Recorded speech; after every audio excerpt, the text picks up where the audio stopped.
Mfufu na muchanga tileta guli muito siningutabula kutani kuba baguchu saba wena gwa kusoba koti obagunono gwa lwanika obaguno gwa namutumba obaguno gwa ga obita abana bali kuchanga ebitiyo bachanga wakoti la ilaha illa Allah Muhammadur Rasulullah. Alichwa tutereze ya ikhwan, tukole business, tuteu emirimu nga jawaka bwe tunoonekeze emirimu egindi nti nasoma busomesa ojo osomese, nti nasoma kuvuga motoka ojo okole ki ojo ovuge motoka, nti nasoma bwa inginiya ojo okole bwaki ojo okole bwa inginiya bwo. Aye nga niwoje Rwanda niwojawa amaka gasigala nga kola ki gasigala nga gali happy era gasigala nga gali kutambula. Kibino omuntu okufa wava mu nsi just within a day olunaku lulala abaana baba nga batandise okulira ne mukazi wo nga batandise okulira balina enakuyo ate baba nenaku eyokubabinga mu numba, baba nenaku eyokubabinga ku masomero, baba nenaku eyokuba nti bazira kyakola ki bazira kyakulya. Aye nga obuzibu obwo nife otubwereetera. So mbakubiriza baganda bange abali kumbonera abali kumpuliriza nti ira yeka otenduke bulungi olowooze obona omulimu gwosobola okuba nagwo ogukole lillahi subhanahu wa ta'ala. Bwosaba Allah subhanahu wa ta'ala okutera mubaraka otandika akalimo kakompola mpola oida kuona Allah subhanahu wa ta'ala ngakutera muki ngakutera mubaraka. Kisinga okujja nga tusabiriza abantu bana abantu bakoowu. Era nze nsasira abasiraamu abalina amaduuka mu tawuni omwo kuba olwokutaano totunda agogona amazima. Oba wakakola oti salamu alaykum, oba wakakola oti salamu alaykum, oba wakechu salamu alaykum, kwegamba salamu dabo oti milioni timbi. Aya ate tididye lwaki kwa mpegano buli aida niwonamu enusu bitano ku business yaife ya Uganda onabo omalako edakwa tosobola kumalako. So mbakubiriza nti buli aina muntu we ali mu mbeera eyo mutyamye omukobera ekyokukola. Arrizqu biyadillah, Allah n'atakoowa. Aye abantu bemusaba oba abantu betusaba betujanga tusabiriza bakoowa era bayogera ebizirayo. So tubenga twetereza, tubenga tufune ekyokukola. Bana kuba amatafaali wallahi nze nakuba kwa amatafaali baganda bange mbakobera amazima. Nze nakuba kwa amatafaali ate naba happy kuba galimu esente kuba enfune ne 10 ntwala n'atere, enfune ne 5 ntwala n'atere, entunda mulala ate nafuna milioni 2 nafuna milioni 3 mba tirikola kuba amatafaali galimu esente. Josima omukyanga gulimu esente wakirisima ebyoloni wallahi birimu esente. Efuuti buti eyekyoloni eri mu mutwalo sima ekyoloni ng'olina vision nti akambisima omwaka guno omwaka ogwida nje ku step eyindi. Ate tekusimanga nga buli doosi olya mu bidandaali na chapati, buli doofu n'olya mu bidandaali na chapati. Tubeeku n'omulimu gwe tukola ng'omulimu ogwo kwida Allah subhanahu wa ta'ala mwaidde okubisisa rizikiyo. Bana abantu okuwunanga omuntu naida n'atenuka mu muzigiti buli wakutaano kuva kunjo paka igulu. Wallahi singa bali ku mulembe gwa Umar abo yandiba life de kiboko bona buli gwe yandigaine nga muzigiti ng'atenuka yani mukubyenga kiboko namkwati jja kuli yokole ki gyokole. Tulina okola bwe tutaakole tuyida kweyidusa. Ndina ente kyendiba kuba family job. Ndina ente ndida ku Bugembe Islamic awo nagula isubi buli nsawo yeisubi esiri nje community ebiri mukibali awo bagisalawo. Ayi wallahi nenda okubategeeza nti nabala abasaada bale nakanti wallahi abasaada bano bagayiga era basinga n'abasomesa basinga n'abasawo. Ko omusala yako atiseeka nze nga lwanamira olunaku mbani nsala ensawo dange makumigati ensawo makumigati abiri kunkumi ebiri ebiri giba mitwalo emeka mitwalo 4. Musomesa kyalifuna emitwalo 4 olunaku aliyo Nuhu osobola ofuna enanga jijjo ng'otwekudde omugaiga wakola kiwafu wasigazaawo enanga jijjo. Abasomesa sayansi yafuna enena buli lunaku okutola kwa abasomesa ki sayansi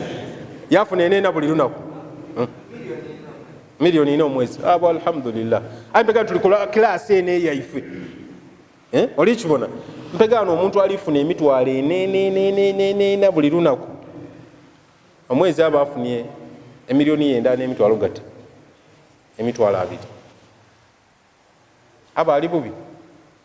Wallahi ayinga oli musekerero oli mwagana mu bipale oli mwagana agubye oli mwagana kugamba kugamba ayenga ye ali happy ate eri halal kuba ajire mu kibali yesalira isubi ye yalenga mu kutiya bwamala okulenga mu kutiya yatunda enda kudira abantu batunda isubi je Kampala wale kuluje Nasan yagana abantu kulugudo kono ayinga mu kadi parkinze Prado Pajero bani bagula kikutiya yasula motoka agula kikutiya yasula motoka agula kikutiya yasula motoka. Tubeeku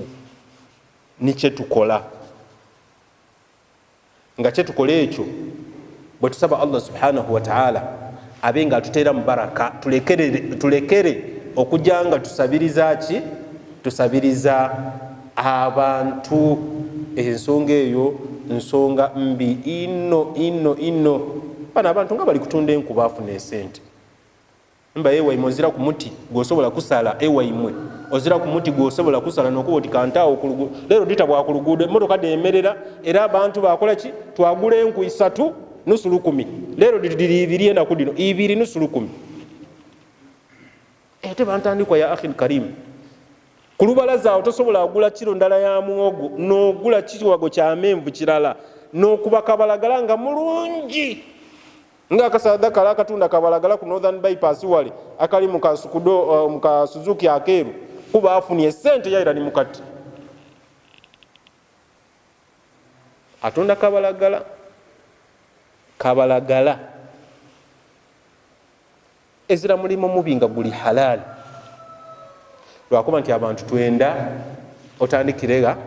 otandikire waigulu twenda otandikire waigulu ani asinga abachapati okufuna esente ayi muntu alowoleza nti kanje bwenfuna emitwalo gyange gino 2 kanje mbetinge okubetinga ti mulimu gwa mu Busiraamu andi lwaki ojja wa betinga esatu ejo akapapula kagula imeka leero bala kaimeka akapapula Basiraamu kaimeka abe mtatia kuogera akapapula kaimeka ya 10 ka 10 aye olowooza birali omuntu ayinza okusiba bupapula bumeka olwalero liyani nani ido yabaire yani mani yabaire yani Arsenal nani aye olowooza omuntu asiba bupapula bumeka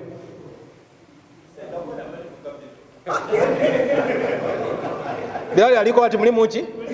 mulimu capital aye ti buli kiri mu capital ndikyayikirizibwa kwa sayo ndako oti n'omuntu ajja atema embidi kuba mulimu ki mulimu never ti buli kiri mu capital ndikyakola ki kyayikirizibwa no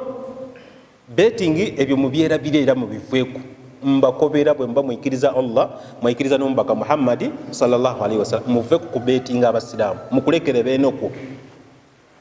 era ali ezira musiraamu yena yena alijja mu kubetinga nabitamu nafunamu ngabo bonezira musiraamu alijja mu riba nabitamu nafunamu atata ali musiraamu afunamu era ye yaja waigulu mukyetegereze buli musiraamu ali mu riba omubone era mwetegereze buli musiraamu ajja mu kubetinga mubalingirire mubabone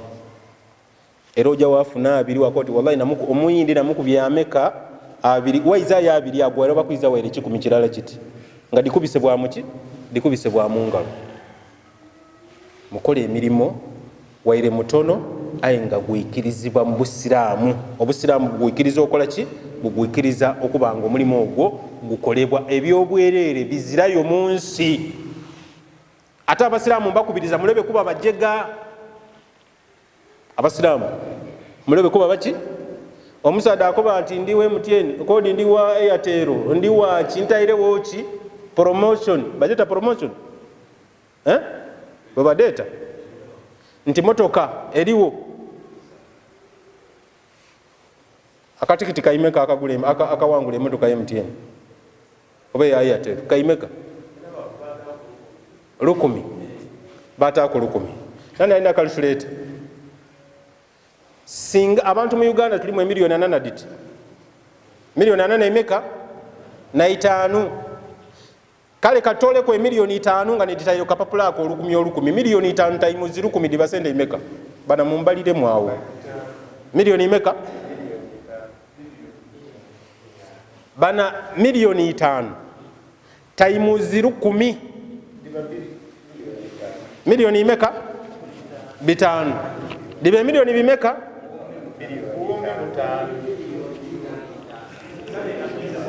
kale mpegane emotoka ya imeka je bali jo kuwaje okuwangula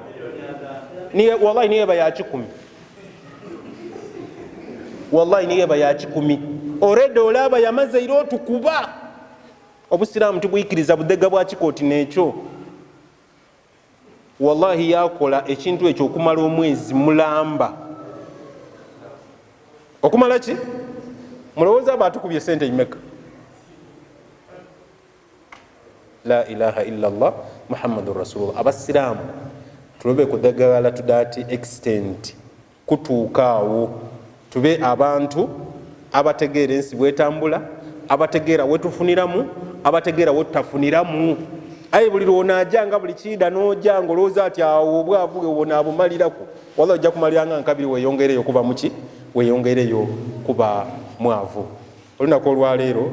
ndakubasaba nti nenda tukomaawo kuba kuva ku nkyo ndi kutabaala era nono olutabaala olukola ki n'olutabaala olusembyeyo ndakubasaba nti alina ekibuuzo kyabuuza kyona kyona ayida kuwanika omukono abe nekyakola ki abe nekyabuuza kyetunasobola okuyira mutukiiremu ekinaaba kitulemye waigulu waife eriyo abatusingaku babe nga basobola okuba nga bakola ki bakiiramu mwe bali kuba bawuliriza balungi nsaba Allah subhanahu wa ta'ala atugabirire riziki eri halal era eikirizibwa atuteeremu ni baraka atuwangaze nga tuli basiraamu era atole mu bulamu obw'ensi nga tuli basiraamu. Naam.